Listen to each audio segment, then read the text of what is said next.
Hello प्यारे छात्रों, कैसे हो आप सभी। उम्मीद करता हूँ आप सभी लोग स्वस्थ और मस्त होंगे। तो आज के इस वीडियो में हम बात करेंगे विज्ञान के इम्पोर्टेंट एमसीक्यू क्वेश्चन के बारे में। जितने भी बच्चे class 10th UP board exam 2025 board की तैयारी कर रहे हैं तो इस वीडियो को लास्ट तक जरूर देखना, क्योंकि ये आपके प्रीवियस ईयर क्वेश्चन हैं। तो चलिए आज के इस वीडियो को स्टार्ट करते हैं। अभी तक आपने वीडियो को लाइक ना किया हो तो एक प्यारा सा लाइक, और चैनल पर नए तो सब्सक्राइब जरूर कर लेना। तो बच्चों, आपका पहला प्रश्न दिया है, इसमें बताया गया है किसी वस्तु का प्रतिबिंब आंख के जिस भाग पर पड़ता है वह कौन सा भाग होता है। यानी कि किसी भी वस्तु को हम देखते हैं तो उसका प्रतिबिंब आंख के जिस भाग पर पड़ता है वो बच्चों भाग कौन सा होता है। तो बच्चों वो भाग होता है आपका रेटिना। रेटिना पर किसी भी वस्तु का प्रतिबिंब पड़ता है वो आपका रेटिना होता है। इसमें आपका खा वाला राइट आंसर हो जाएगा। नेक्स्ट बच्चों, आपका बताया गया है कि आंख व्यवहार होता है, आंख में व्यवहार होता है वो कैसा होता है। तो बच्चों, आंख में जो व्यवहार होता है वो उत्तल लेंस की तरह होता है। इसमें आपका दूसरा राइट आंसर हो जाएगा। किसकी तरह होता है बच्चों? उत्तल लेंस की तरह आंख में व्यवहार होता है। बी वाला आपका राइट आंसर हो जाएगा। नेक्स्ट बच्चों, आपका बताया गया है कि मानव नेत्र में किस प्रकार का लेंस पाया जाता है। यानी कि मानव की आंख में किस प्रकार का लेंस पाया जाता है। फर्स्ट दिया है उत्तल लेंस, या फिर अवतल लेंस, या फिर वलयाकार लेंस, या फिर इनमें से कोई नहीं। तो बच्चों, मानव की आंख में जो लेंस पाया जाता है तो बच्चों वो आपका उत्तल लेंस पाया जाता है। इसमें आपका फर्स्ट वाला राइट आंसर हो जाएगा। कौन सा? उत्तल लेंस मानव की आंख में पाया जाता है।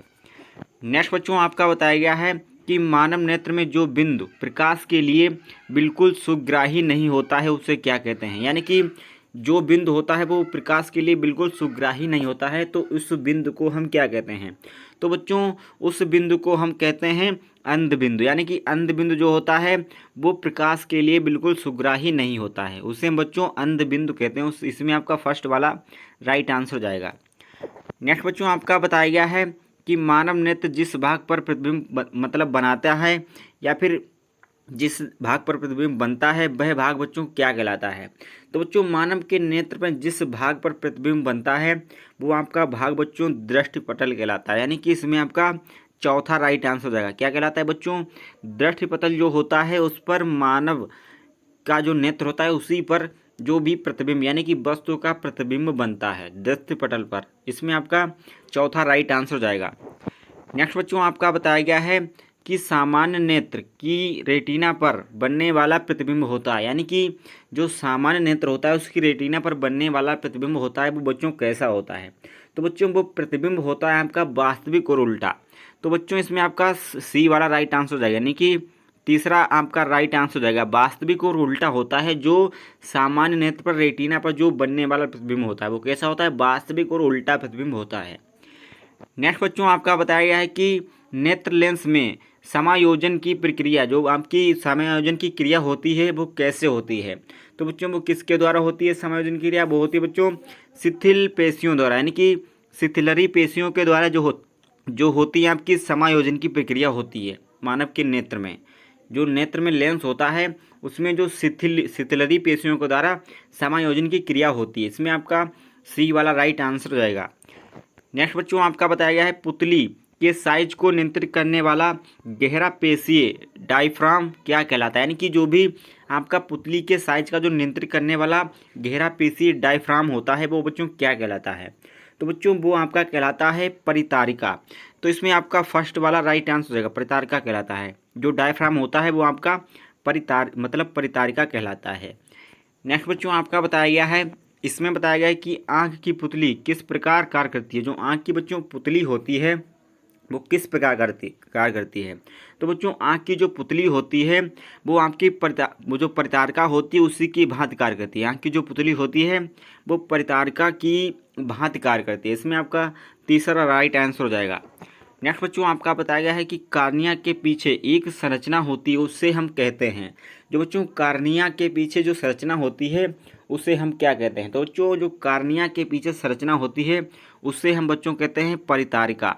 परितारिका कहते हैं। जो कार्निया के पीछे एक संरचना होती है उसे हम परितारिका कहते हैं। इसमें आपका चौथा राइट आंसर हो जाएगा। नेक्स्ट बच्चों, आपका बताया गया है कि आंख में प्रवेश करने वाले प्रकाश की मात्रा को नियंत्रित करता है।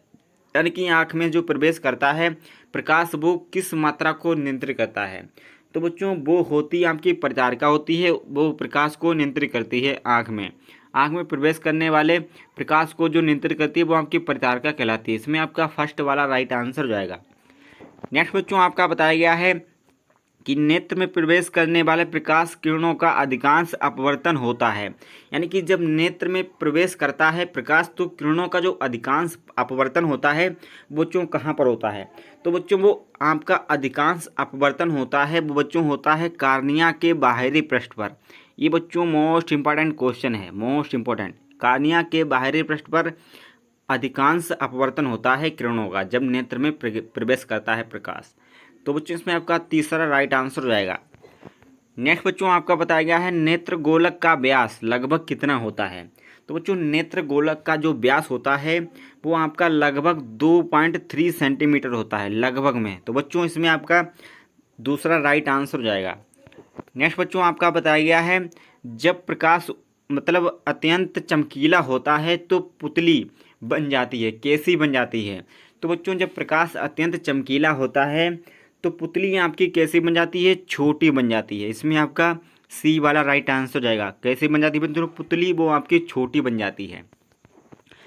नेक्स्ट बच्चों आपका बताया गया है कि मंद प्रकाश में किसकी शिथिलता से पुतली पूर्ण रूप से फैल जाती है। यानी कि किसकी शिथिलता से जो पुतली होती है पूर्ण रूप से फैल जाती है।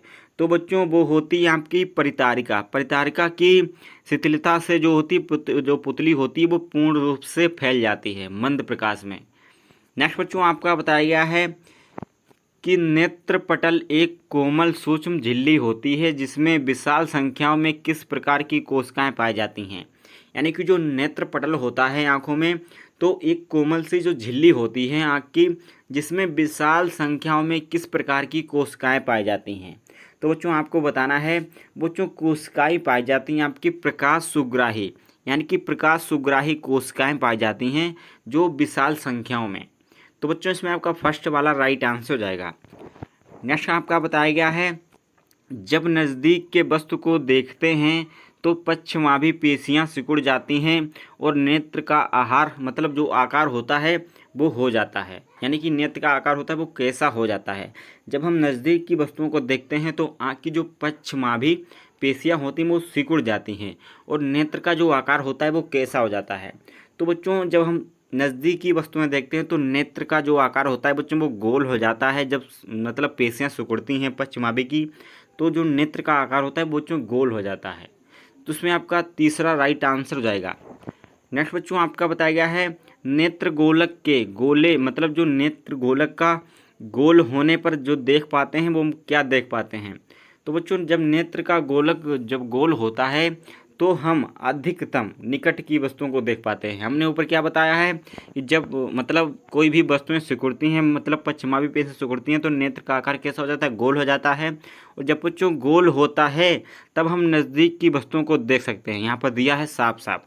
तो बच्चों इसमें आपका कौन सा राइट आंसर हो जाएगा, नेत्र गोलक में जब गोल होने पर देखा जा सकता है निकट की वस्तुओं को। किसकी वस्तुओं को, निकट की वस्तुओं को जब हम देखते हैं तो नेत्र गोलक का जो होता है वो गोल होने पर देखा जा सकता है।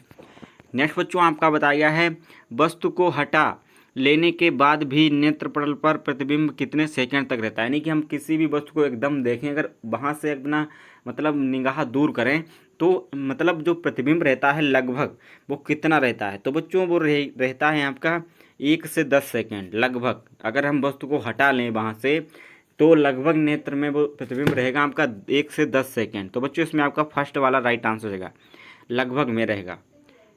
नेक्स्ट बच्चों आपका बताया गया है कि दृष्टि बर्बद सिद्धांत का उपयोग जो होता है वो कहाँ किया जाता है। जो दृष्टि बर्बद सिद्धांत होता है तो बच्चों उसका उपयोग 100% कहाँ किया जाता है, चलचित्र प्रेक्षण में। तो बच्चों इसमें आपका फर्स्ट वाला राइट आंसर है चलचित्र प्रक्षेपण में मतलब दृष्टि बर्बद सिद्धांत का उपयोग किया जाता है। इसमें आपका फर्स्ट वाला राइट आंसर हो जाएगा। नेक्स्ट बच्चों आपका बताया गया है कि आयु में वृद्धि होने पर मानव नेत्र में समंजन क्षमता घट जाती है। ये दोष जो आपका दोष होता है वो क्या कहलाता है।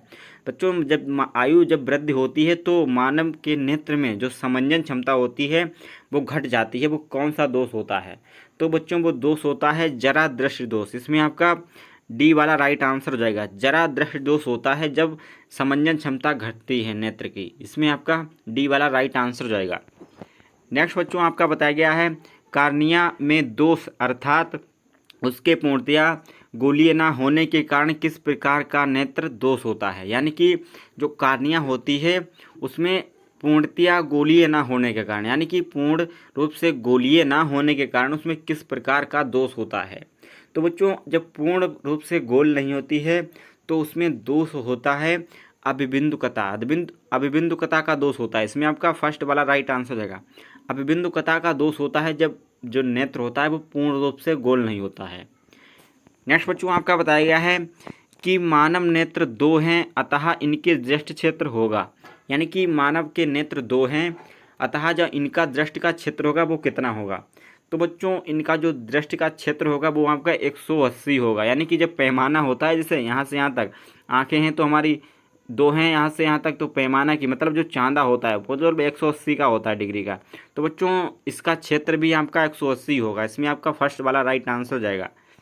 नेक्स्ट बच्चों आपका बताया गया है शिकार करने वाले जंतुओं के दो नेत्र उनके सिर पर विपरीत दिशाओं में स्थित होते हैं, इनका दृष्टि क्षेत्र होता है। तो बच्चों जब कोई भी मतलब चिड़िया ले लो, उनका जो होता है नेत्र इधर उधर होता है, यानी कि दो दिशाओं में स्थित होता है। इनका दृष्टि क्षेत्र होता है वो कैसा होता है। तो बच्चों इनका जो दृष्टि क्षेत्र होता है वो उनका अधिकतम होता है, यानी कि अधिकतम जो इधर उधर की चीज़ों को देख सकते हैं। नेक्स्ट बच्चों आपका बताया गया है कि सामान्य दृष्टि के अभ्यास के लिए सुस्पष्ट दर्शन की न्यूनतम दूरी लगभग में कितनी होती है। तो बच्चों जो सामान्य आँख की जो नेत्र की क्षमता होती है वो बच्चों 25 सेंटीमीटर होती है। इसमें आपका फर्स्ट मतलब तीसरा राइट आंसर हो जाएगा।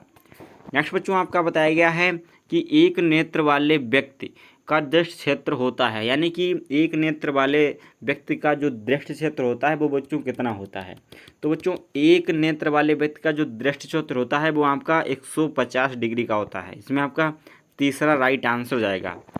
नेक्स्ट बच्चों आपका बताया गया है एक नेत्र वाले व्यक्ति को सारा संसार कैसे दिखता है। यानी कि किसी भी व्यक्ति की एक आंख है तो उसे सारा संसार कैसे दिखेगा। तो बच्चों उसे सारा संसार दिखेगा द्विविमीय चपटा से, यानी कि द्विविमीय चपटा से उसे सारा संसार दिखेगा।